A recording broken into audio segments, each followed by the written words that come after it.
3 तारिख सुधा सेमानकर दाबी पूरण करा जिबा दरकार। जदि 3 तारिख पर्यंत तांकर दाबी पूरण न हुए ताहले 5 तारिखरु तांकर धान उठेबा पूरा राज्य रे ओडिशार प्रति जिल्ला रे 30टा जिल्ला रे 3 तारिखरु जदि समाधान न हुए तांकर 5 तारिख रे मंडी गुडी को बंद रहिबा। मंडी गुडी को कोनोसी धान उठेबे नाही। दर्शक बंधु आपण जानिथिबे चासी मानकर समस्या लगातार भाव में रही अछि। ए वर्ष चासी मानकर जो समस्या आपण चिंता करिवे टोकन रो समस्या होछि धान उठेबा मध्य ठीक से जाउनी जेते क्विंटाल हेबा सेते क्विंटाल जाउ नाही किंबा चासी माने जो प्रकार टोकन पाइबा कथा सेटा मध्य मिलु नाही। ता सहित कटनी छटनी मध्य रहउछि।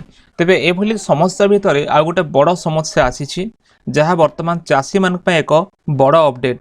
ता सहित 5 तारिख जो घटना घटिया जाउछि ए 5 तारिख पर चासी मानकर धान बिक्री हो पारिबो नाही।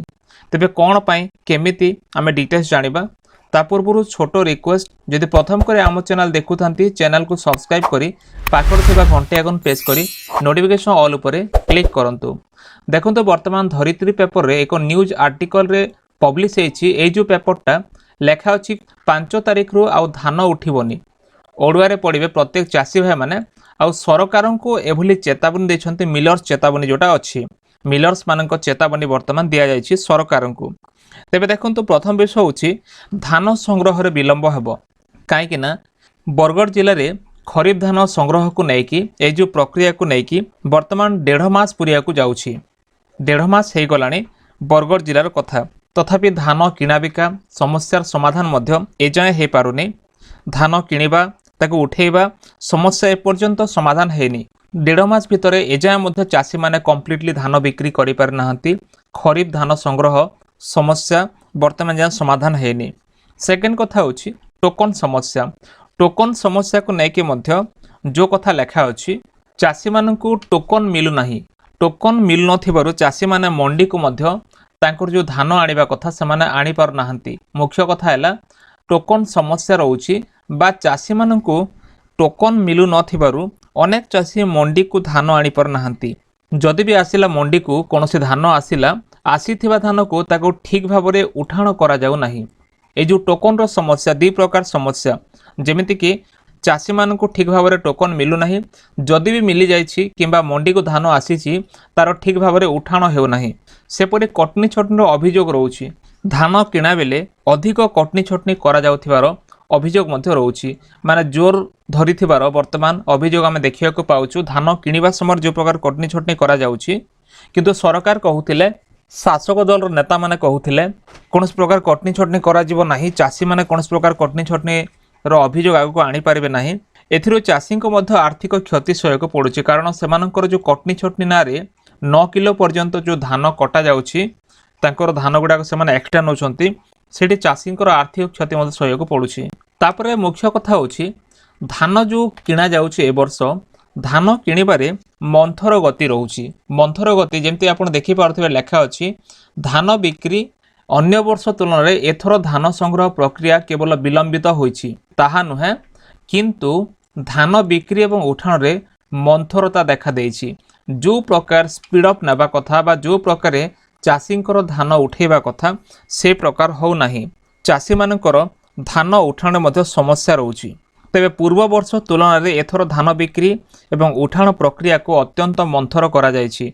जो प्रकार चासी मानकर धान बिक्री हेबा कथा से सब हे पारु नाही। चासी माने भयंकर असुविधार सम्मुखीन होउछंती। जो प्रकार असुविधार समान सम्मुखीन होउछंती कहिबा उचित हबनी। बारंबार समस्या लागि रहउछि किंतु आ एतिकी बेले एक बड़ अपडेट आसीछि कि ए जो चासी मानकर धान उठुथिया मिलर्स माने एबे से माने चासी मानकर धान उठेबेनी। से माने सीधा सरकार को चेतावनी दैछंती। चासी माने एभली स्थिति रे थिबा बेले ऑल ओडिशा मिलर्स एसोसिएशन जो अछि तांकर जो संगठन अछि ऑल ओडिशा मिलर्स एसोसिएशन से माने सरकार को सीधा चेतावनी दैछंती। से माने कहिछंती चेतावनी देकी जे 3 तारिख सुधा सेमानकर दाबी पूरण करा जिबा दरकार। जदि 3 तारिख पर्यंत तांकर दाबी पूरण न हुए ताले 5 तारिख रु तांकर धान उठेबा पूरा राज्य रे ओडिशार प्रति जिल्ला रे 30टा जिल्ला रे 3 तारिख रु जदि समाधान न हुए तांकर 5 तारिख रे मंडी गुडी को बंद रहिबा। मंडी गुडी को कोनोसी धान उठेबे नाही। से माने संपूर्ण बंद कर दे बोली कि ऑल ओडिशा मिलर्स एसोसिएशन वर्तमान एभली एक चेतावनी सरकार को देइछंती। आपण चिंता करंतु बारंबार बारंबार चाषी समस्या रे रही एते समस्या हैला परे पुणी आहुरी गोटे बड़ चड़क पड़ू चाषी उपरे तांकर धान उठिबा समय वर्तमान धान उठू नाही किंतु ए समय सेमानंकु पुणी एक बड़ चड़क पड़ुछि सेमानंकु उपरे 5 तारिखर मंडी रे कोनोसी धान उठा जिवो नाही संपूर्ण चेतावनी दिया जायछि। तापरे जनवरी मास 3 तारिख सुधा जे सेमानकर दाबी पूरण न हुए 5 तारिख भितर सेमानकर कोनोसी काम करा जिवो नाही बा चाषी मानक धान उठा जिवो नाही सरकार को आधिकारिक भाव में सेमान अवगत करुछंती। तेबे ए जो मिलर्स एसोसिएशन अछि एमानक पक्षरु एने जिलापालक ठारू आरंभ करिकि खाद्य जोगाण और खाउटी कल्याण मंत्री को मध्य सेमान अवगत करुछन सेमान सूचना देउछंती कि एभली करा जिवो बोलिकी। तेबे 5 तारिख पर चाषी समस्या मध्य बढ़िबो कारण ए जो मिलर्स मान अछंती सेमाने आसंता 5 तारिख रु धान उठाण प्रक्रिया संपूर्ण बंद कर देबे। जदि धान उठाण बंद हैला चाषी को टोकन अवधि मध्य समाप्त हो जिवो। जो माने टोकन पाइथिले से टोकन पाइथिबा व्यक्ति मानकर टोकन मध्य सरी जिवो एभली संभावना रहउची बा आशंका करा जाउची। चाषी मानकर समस्या जेतिकी थिला तार समस्या द्विगुणित हो जिवो बहुगुणित हो जिवो माने आहुरी समस्या बढ़ी जिवो। चाषी माने परवर्ती फसल करिया पय चाष कार्य पय जो प्रस्तुति करिया कथा से माने करि परिबे नाही एटा मध्य चाषी मानकर एक बड़ समस्या हबो। तेबे चाषी मध्य अडुआरे पड़िबे जहाँ तो अडुआ अछि एने से माने आहुरी अडुआरे पड़िबे। तेणु करी वर्तमान जो समस्या होची आपण देखि पारुछंती पूर्वर मध्य मिलर्स माने आगुरु असहयोग करुथिले। मिलर्स माने गत नवेम्बर 18 तारिख रु जिले में धान संग्रह प्रक्रिया को आरंभ करा जायथिले सुद्धा प्रारंभिक दिन में मिलर्स माने सहयोग करनथिले। जेमिति सहयोग करबा कथा चाषी को से मनोवृत्ति तांकर नथिला सेमानकर देखा जाय नथिला कारण मिलर्स माने तांकर दाबी पूरण चाहुचंती। यार परिणाम रे मंडी रे जो धान वर्तमान अछि धान गुडाक एबे जमा रही गला जेहेतु सेमाने सेतेबेलु ही सहयोग करनांती चाषी मानकु असहयोग करुथिबारु जेतिकी धान जीवा कथा से धान आ जाउनी तेबे मंडी रे धान जमी रही जाउछि। तेणु करी जो जमी की रही जाउछि धान तार जो परिमाणटा आपण देखिले केमिति कोन करा जिवो ए जो सरकारी बैठक मध्ये समाने कले सरकारी बैठक कले जेपरि समस्यार समाधान हबो। मिलर्स एसोसिएशन मानकु डाकी कि सरकारी स्तर रे बैठक बसिला मिलर्स मानक किछि दाबी को सरकार मानि नेबा परे मध्य धान उठाण प्रक्रिया स्वाभाविक हेइथिला किंतु ताहा तत्परता देखा जायनि जेतिकी हेबा कथा सेतिकी हेइ पारु नाही।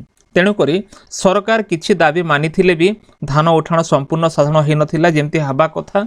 चाषी असंतोष रास्ता रे बसिया पर्यंत गला बारंबार बारंबार असंतोष रहिले चाषी माने आ राजरास्ता रे चाषी माने आसिले राजरास्ता रे बसिले। मिलर्स मानकर मुख्य दाबी कोन देखो तो मिलर्स माने मध्य जो दाबी रखुचंती मिलर्स माने कौन सब दाबी रखुचंती आमे सेटा मो देखि नबा। मिलर्स माने चाहुचंती कस्टम मिलिंग चार्ज वृद्धि करा जाऊ तापरे धान संरक्षण एवं रक्षणाबेक्षण और धान परिवहन खर्च मध्य प्रदान करा जाऊ। मिलर्स माने जो दाबी रहउची कस्टम मिलिंग चार्ज वृद्धि धान संरक्षण और रक्षणाबेक्षण एवं धान परिवहन खर्च प्रदान करा जाऊ। एसबु हेले तांकर जो दाबी गुड़ाक अच्छी जदि सरकार मानि नेबे मिलर्स मान को अभियोग रोची जदि मानिले से माने स्वाभाविक भाव में सहयोग करेंगे चाषी मानू। सरकार केवल आश्वासना देउछंती किंतु कार्यानुष्ठान नहीं। सरकार केवल कहउछंती हाँ आमे करिबा किंबा तार आलोचना करिकि सेमाने केवल आश्वासना देउछंती कि प्रतिश्रुति देउछंती एमानंकु मध्य किंतु सरकार किछि करनाहंती। एबे सेमाने आ गोटे नया प्रस्ताव देछंती देखिबे आपण जोगाण नियम धान संग्रह करी निज दायित्व रे संरक्षित रखु एवं मिलर्स माने सेमानक आवश्यकता अनुसार कस्टम मिलिंग राइस डेलीवरी भित्तिरे मिलिंग पाई धान सेठारु आनिबे माने एने जोगाण निगम निजे तार धान संग्रह करिके संरक्षण करिके रखिबो सेमिति सेमाने प्रस्ताव दउछंती। मिलर्स माने आवश्यकता अनुसार जेतेले तांकर आवश्यक पड़िबो धान आनिबे बोली सेमाने एभली प्रस्ताव मध्य दुईटी प्रस्ताव देछंती जाहाकि जोगाण निगम को निजे धान संग्रह करिके रखु एवं मिलर्स माने जेतेले आवश्यक करिवे सेमाने आवश्यकता अनुसार कस्टम मिलिंग राइस डेलीवरी भित्तिरे मिलिंग पाए मध्य धान सेठारु आनिबे एभली प्रस्ताव देछंती। तो मुख्य कथा होची सरकार मिलर्स बाबदर मध्य चाषी सबुठ अधिक क्षतिग्रस्त होची। जदि आपण देखिबे एमानंकर जो कथबार्ता होची ए भितरे हैरान किए होची हैरान होची चाषी केवल चाषी हैरान हेबो ଚାଷୀ ଏତେ ଝଞ୍ଝଟକୁ ଯିବ ନାହିଁ। ଚାଷୀଙ୍କୁ ତାଙ୍କ କାମ ଚାଷ କରିବା, ଚାଷ ହେଲା ପରେ ଧାନ କେମିତି MSP ରେଟ୍ରେ ଦେଇକି ତାଙ୍କୁ ବିକ୍ରି କରିକି ଧାନ ନେବା, ଏଗୁଡ଼ାକ ଯେଉଁ ଚିନ୍ତା ଗୁଡ଼ାକ ପଶାଯାଉଛି ଚାଷୀମାନେ ପରବର୍ତ୍ତୀ ଚାଷ ମଧ୍ୟ କରିପାରିବେ ନାହିଁ। ତାଙ୍କର ଯେଉଁ ପ୍ରକାର ଉଦ୍ଦେଶ୍ୟ ଥିବ ଚାଷବାସକୁ ନେଇକି ତାଙ୍କର ଉଦ୍ଦେଶ୍ୟ ପରିବର୍ତ୍ତନ ହୋଇଯିବ। 5 ଜାନୁଆରୀ ପରେ ଧାନ ଉଠାଣ ବନ୍ଦ ହେବା ଯେଉଁ ସ୍ଥିତି ଆସିବାକୁ ଯାଉଛି ଏଇଟା ଗମ୍ଭୀର ହେବ। ତୁରନ୍ତ ସରକାରୀ ପଦକ୍ଷେପ ନିହାତି ଜରୁରୀ। ସରକାର ଯଦି ହସ୍ତକ୍ଷେପ ନ କରିବେ ଅତ୍ୟାବଶ୍ୟକ ଭାବରେ ତାହେଲେ ଚାଷୀମାନେ ହଇରାଣ ହେବେ। ମିଲର୍ସ ବାବଦରେ ଯଦି ଆମେ ଚିନ୍ତା କରିବା, ଏ ମିଲର୍ସ ମାନେ ଆଗରୁ ମଧ୍ୟ ଅସହଯୋଗ କଲେ, ଚାଷୀମାନଙ୍କୁ କେବେ ସହଯୋଗ କଲେ ନାହିଁ। କାରଣ ତାଙ୍କର ଦାବି ମଧ୍ୟ ରହୁଛି, ସରକାର ତାଙ୍କ ଦାବି ଯେଉଁ ମିଲର୍ସ ଆସୋସିଏସନ ମାନଙ୍କ ଦାବିକୁ ମଧ୍ୟ ପୁରା କରୁନାହାନ୍ତି। ତେବେ ଦର୍ଶକ ବନ୍ଧୁ ଆପଣମାନଙ୍କର ମତାମତ କ'ଣ? ଏଭଳି ଯେଉଁ ବାରମ୍ବାର ନ୍ୟୁଜ୍ ଆସୁଛି ଚାଷୀମାନେ ହଇରାଣ ହେଉଛନ୍ତି, କ'ଣ କଲେ ସରକାର ଭଲ ହୁଅନ୍ତା? ଆପଣମାନଙ୍କର ନିଶ୍ଚିତ ମତାମତ ଦିଅନ୍ତୁ। ତା ସହିତ ଯେଭଳି ଭାବରେ ନ୍ୟୁଜ୍ ଗୁଡ଼ାକ ବାରମ୍ବାର ପ୍ରସାରଣ ହେଉଛି ଆପଣ ଦେଖିପାରୁଥିବେ, ଚାଷୀମାନଙ୍କ ପାଇଁ କ'ଣ କହିବା ଦରକାର, ଚାଷୀ ସଂଗଠନ ସବୁ କ'ଣ କରିବା ଦରକାର, ଏ ସମୟରେ ଚାଷୀ ସଂଗଠନ ଆନ୍ଦୋଳନ କରିବା କଥା ନା ନୁହଁ, ନା ଏମିତି ଚାଷୀମାନେ ସଂଗ୍ରାମ କରୁଥିବେ? ଆପଣ ନିହାତି କମେଣ୍ଟ ସେକ୍ସନରେ ଲେଖନ୍ତୁ ଫ୍ରେଣ୍ଡସ୍। ତେବେ ଏ ଥିଲା ବର୍ତ୍ତମାନର ଏକ ଛୋଟ ଅପଡେଟ୍। ଯଦି ଭିଡ଼ିଓ ଭଲ ଲାଗେ ଭିଡ଼ିଓକୁ ଲାଇକ୍ କରି ଚ୍ୟାନେଲକୁ ସବସ୍କ୍ରାଇବ୍ କରି ସାଙ୍ଗମାନଙ୍କୁ ମଧ୍ୟ ସେୟାର କରନ୍ତୁ। ଦେଖା ହେବ ନେକ୍ସଟ ଭିଡ଼ିଓରେ। ଧନ୍ୟବାଦ।